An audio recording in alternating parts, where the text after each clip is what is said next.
Members of the Joint Action Committee against the Umngot Hydropower Project had met the Chief Minister of Meghalaya, Conrad K. Sangma, on the afternoon of 13th July 2021 to demand for the scrapping of the state government's proposed hydroelectric power project over the Umngot River. It may be reminded that earlier the JAC had met to inform through the media the effects of the power project on the environment, tourism and livelihood of the people residing around the Umngot River.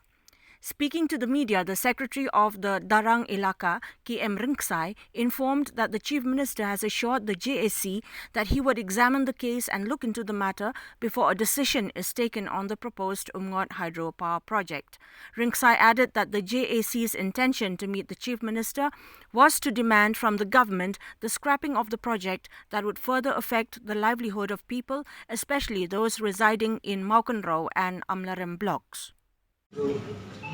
Against the Umngot hydroelectric project, di awal mikman banyak dunia yang Chief Minister dan nakalian Chief Minister ada penyekeran batasnya ya ka jingi baru atul di distrik sebana nakalian Maukanrau blok 4 nakalian jadi ka hub sini serum juga Amlarem blok di tar juga Darang Elaka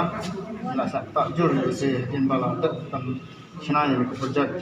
tenaga yang jong Chief Minister ula ai ini kita ga dipensai ba unsur pek sakni bahaya kita projek ini demand baik ini pensau iba dengan scrap ini projek nomor tak sibuna ya ka dia dapat ke jikin dengan peristiwa serta depan nasanang tahi nasa tak ya ke tunggu tak ya di tourism tak ya doum bat tak ya mariang berboy te nagaling ka GSC ni demand by construct project